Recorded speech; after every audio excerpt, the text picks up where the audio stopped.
Human beings are social creatures. We are used to being around other people. However, for a lot of people, social situations and social interactions can be a tremendous source of fear and anxiety. In today's video, we're going to be talking about some of the characteristics of social anxiety and how social anxiety can interfere in a person's life.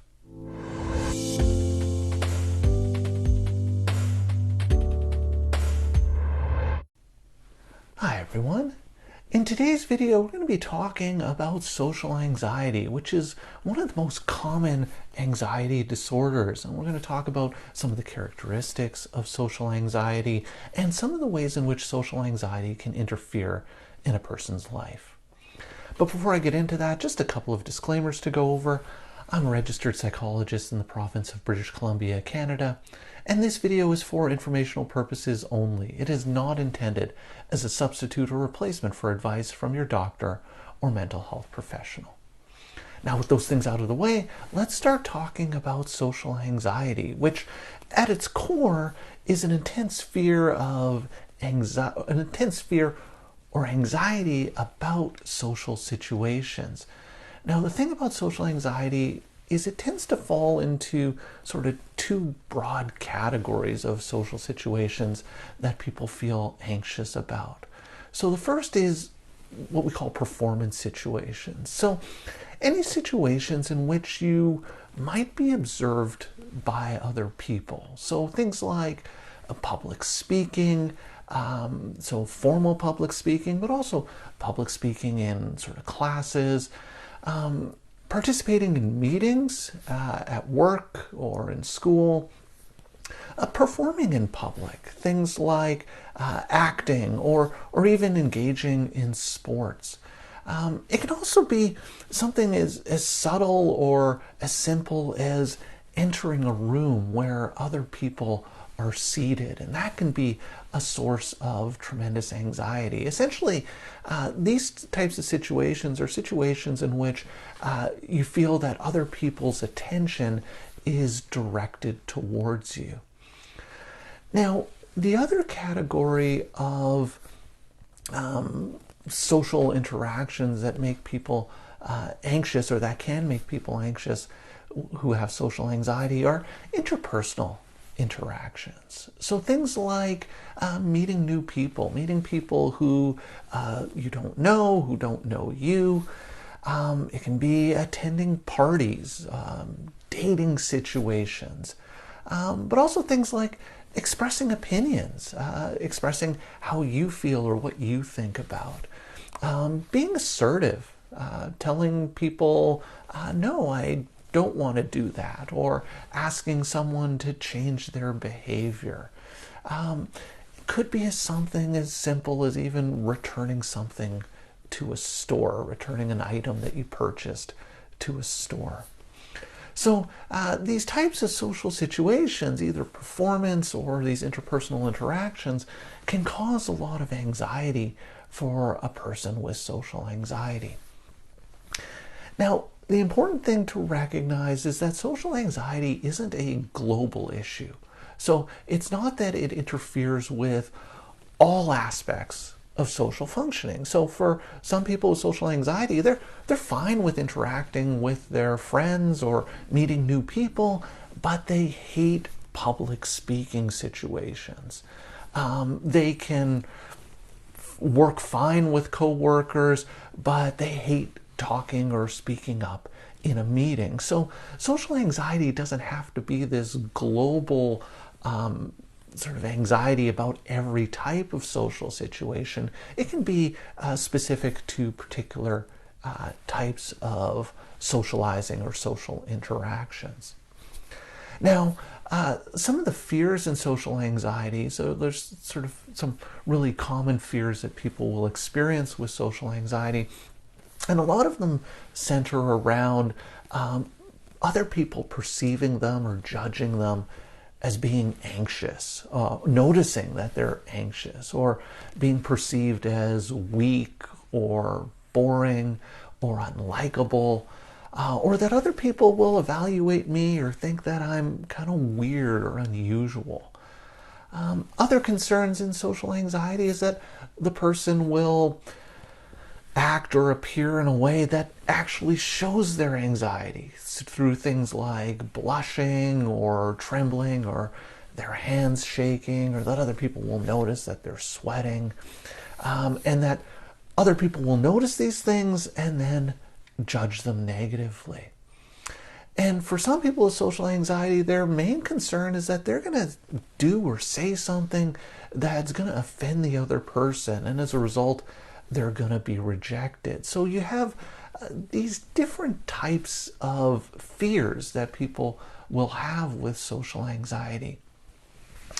Now, one of the things with social anxiety is that it's not just anxiety in the situation. That for a lot of people with social anxiety, they can experience what we call anticipatory anxiety.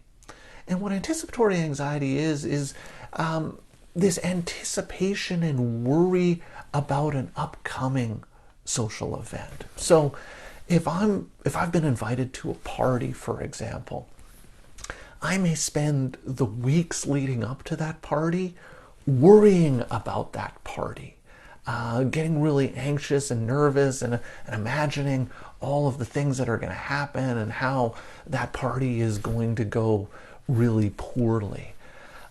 If I have a presentation to make for work, I'm going to be anticipating that presentation for weeks in advance, and I'm going to review that presentation over and over and over again, feeling really anxious and uncomfortable about how it's going to turn out. So the idea is that social anxiety isn't just about anxiety in those moments, but it's anxiety about the thought of engaging in these social interactions. So I find for a lot of people that the anxiety, the anticipatory anxiety, can often be a lot worse than the anxiety of the situation itself. So for a person with social anxiety, they have all of this anxiety in these different social situations, these different types of fears, and we know that this can affect their behavior. So for people with social anxiety, they may avoid drinking or eating or writing in public because they're concerned that their hands are going to be shaking and that other people will notice their hands are shaking. Person with social anxiety may avoid shaking hands with other people or eating spicy foods because that might cause them to sweat, or other people might notice that they're sweating if they have kind of a sweaty hand when they're shaking hands. For people who have concerns about blushing, that sense of, my face is going to turn red if I'm embarrassed, they may avoid things like public performances where they may be nervous and people are paying attention to them and they might blush. They might avoid situations with bright lights or even discussions about sort of intimate topics that might be embarrassing or cause them to get a little bit flush because they're concerned that other people are going to notice that. Another thing that can sometimes happen is that people have anxiety and fears about urinating in a public restroom or using a public restroom. This is often thought of as a shy bladder syndrome. And I've had clients who have this experience where they go into a public restroom, they can use the public restroom just fine if nobody else is there. But the moment somebody else is in the public restroom, then they have a real difficult time going to the washroom just because it's almost like this performance anxiety of having to go to the washroom and someone's there. So this can be actually really interfering because it means that for some people they won't actually use a public restroom if somebody else is there, and that can cause a lot of problems because they may avoid going out because they're not sure if they're going to be able to find a free bathroom. So with social anxiety, generally the way that people cope with the anxiety is primarily through avoidance. They'll try and avoid these social situations as much as possible. So they'll avoid situations where they may have to give public presentations. They'll avoid going to parties, all sorts of things. So the primary coping strategy with social anxiety is really about avoiding those feared social situations. But sometimes you can't avoid social situations. Sometimes you have to be in these situations that may make you uncomfortable. And so for a person with social anxiety, if they can't avoid the situation, they have to endure it with a lot of anxiety, or they engage in all sorts of other coping behaviors. We call these safety behaviors. So they're things that people do in these social situations to make them feel a bit more comfortable, and to sort of manage their anxiety in that social situation. So one of the things that people will often do is they'll avoid eye contact or speak with a very soft voice. The idea is trying not to draw too much attention or to get people to really notice them. So I'll see this a lot in classes, like university student classes, where you go into the class and you'll see people on their cell phones and they're sort of focused on their phones, so they don't have to look around or make eye contact with other people, because if they make eye contact, maybe that person will come over and start talking to them, and that can be really uncomfortable or anxiety provoking. People with social anxiety may manage by being less open in conversations, that they'll won't really talk too much about themselves. They won't say all that much about who they are, what they think, because again, the key is trying not to draw attention to myself. So if I'm forced to be in a conversation with someone, I try to keep the conversation on that other person so that there's less chance that they'll be asking me questions and I'll have to share something about myself, because if I have to share something about myself, then maybe I'll say something that might upset the other person, or maybe the other person may think negatively about me because of something that I say. For people with social anxiety, they often will avoid jobs that require social contact. So if I'm really anxious about situations in which I have to talk with other people or talk with unfamiliar people, I might be drawn more to jobs where the work is primarily solitary, where I can just work on my own. I don't have to interact with too many other people or interact in a team environment. So at parties tend to be a big kind of source of anxiety for people with social anxiety. So what I find is that at party situations, if I'm forced to be in a party situation, like I said, I'll try to avoid it. But if I'm forced to go to a party, say it's like a work party, and I can't really avoid it, if I have social anxiety, what I might be tempted to do is try to limit my exposure to people at the party. So I might avoid talking to people, sort of stay to the periphery, stay to the outside. So if there's a group of people over here, I may go over to the food table to sort of stay away from other people. If there's lots of people gathered at the food table, I'll be somewhere else. So it's almost like I'm trying to drift into the background, not be noticed, not be talked to. I may just make an appearance at the party and try to leave as soon as possible to try and limit my potential exposure to other people. Another thing that can tend to happen for people with social anxiety, another way they can tend to cope with these types of social situations, particularly parties, is that they'll self-medicate with alcohol. So if I'm going to go to a party and I'm anxious about it, maybe I'll have a few drinks before I go, or I'll have a few drinks at the party as a way of using the alcohol to kind of calm down my anxiety and my nervousness. So I'm really using that alcohol to suppress the anxiety, which allows me to function or engage in the party itself and talk to people. So these are kind of some of the characteristics of social anxiety. You might be wondering, okay, well, all right, social anxiety, I get it. It's people are uncomfortable with social situations, can't really go to parties. What's the big deal, though? Is it really that bad? And the thing is that social anxiety can actually be really interfering. It can be really interfering in a number of ways.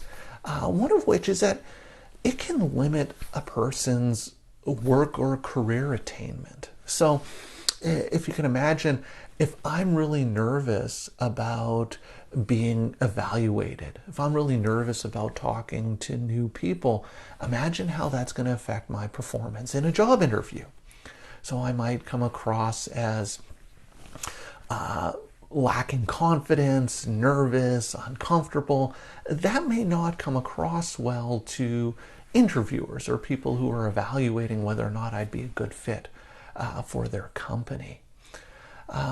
If I'm at a job and I'm really nervous about interacting with coworkers, I may not have that much contact or engagement with some of my coworkers. It may interfere in my ability to my ability to engage in group projects or work as part of a team environment if I'm really uncomfortable about just talking to or being around other people. Other ways that it could affect me at work is that if I'm not sure about something, I might not ask questions. I might not ask questions of my supervisor. I might not ask questions to coworkers because I'm afraid that they're going to think I'm stupid or they're going to think I don't know what I'm doing. And so I'm not asking these questions. I'm not really learning. And so what ends up happening is I may make more mistakes, and that can have a negative effect on my job performance, which can subsequently affect my career.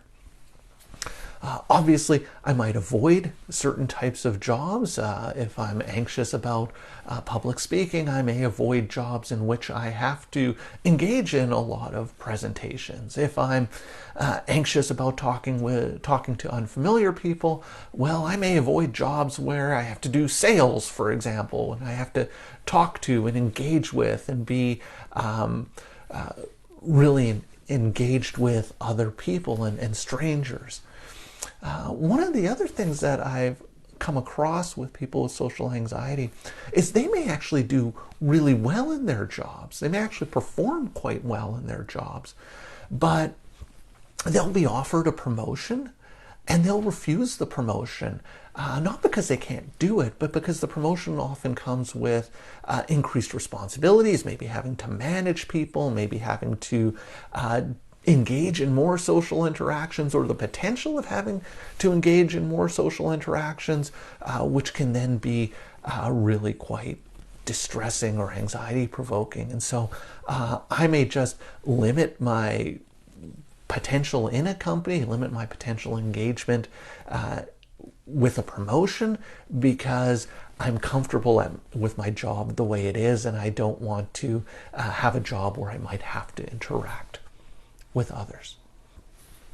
Another way that social anxiety can interfere in a person's life is obviously interpersonal relationships. So they may find that they have few friends because it's hard to meet new people. It's hard to interact with new people if I'm afraid that new people might think negatively of me or may judge me negatively. So what I find is that for a lot of people with social anxiety, it's not uncommon to see that they've had friends for most of their life. So they keep the friends that they have. So they'll have friends from elementary school or high school, and they'll keep those friends going into adulthood. So they know those people know them and like them, and they hold on to those relationships, which is great. But the problem is it's hard to form new relationships. Dating situations can be a huge source of anxiety for someone with social anxiety.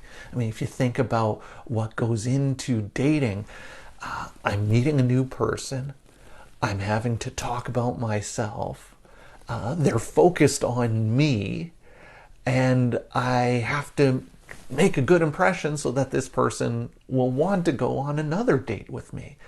There's a lot of anxiety sort of built into those dating situations. So for people with social anxiety, they may want to be in a relationship, but the fear of dating might prevent them from really engaging and really sort of going into dating situations, just because it's so anxiety provoking and it's so difficult to open up about themselves or share about themselves in those types of situations. Now, social anxiety can also interfere with hobbies.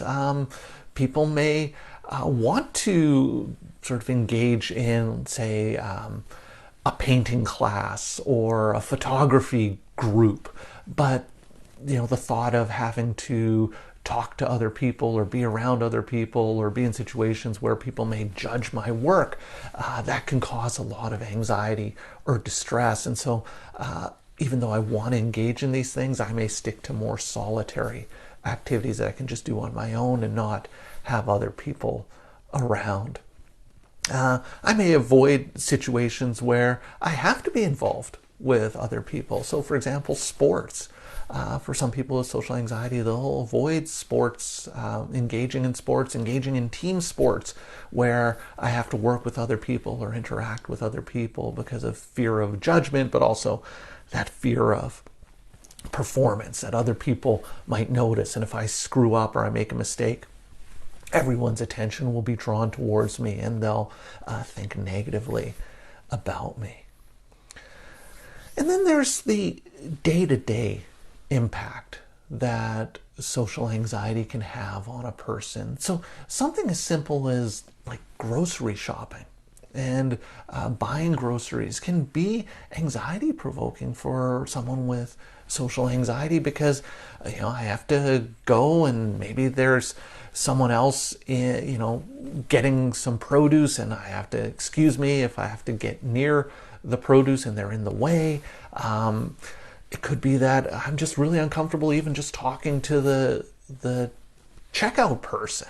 And so I'll go to the self-checkout. So I may avoid grocery shopping at certain times where I might be around other people or when more people are around, just because even those types of social interactions can be uncomfortable. I may avoid eating out, going to restaurants because other people are around. They may notice me eating. I have to talk to the server about my order.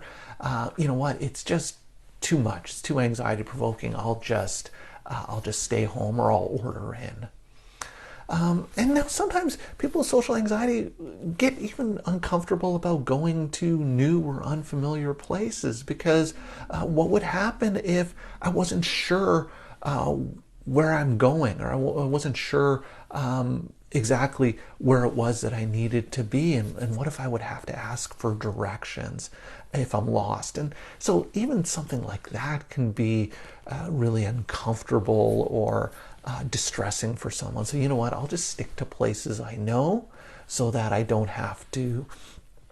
wouldn't ever have to ask anybody for directions. So the thing is, social anxiety can be an extremely distressing and interfering condition. It's not just about not being able to go to parties. It can affect a person's life in many different ways, from careers, from friendships, dating situations, going out. It can have a much more global effect on a person and cause a lot of distress and interference in a person's life. Now the thing is, despite how distressing and interfering it can be, only about a half of the people who experience social anxiety will ever seek treatment for it. So it can be something that can be really interfering and really stick around because people don't look for treatment or look to get help with social anxiety. So I hope that gives you a better sense of some of the aspects or characteristics of social anxiety, how it can interfere or affect a person's life. And I'll be doing more videos talking about sort of models to understand what's going on in social anxiety and some of the things that a person can do to try and manage anxiety in social situations. So I would love to hear any thoughts or comments that you have about this. So please leave me some comments in the comment section down below. I read all of the comments and try to respond to as many as I can. If you're enjoying my videos and would like to see more, please hit that subscribe button and notification bell, and you'll be alerted every week when I post a new video. So that's all for today's video. As always, thank you for making it all the way to the end of this video, and I will see you in the next one.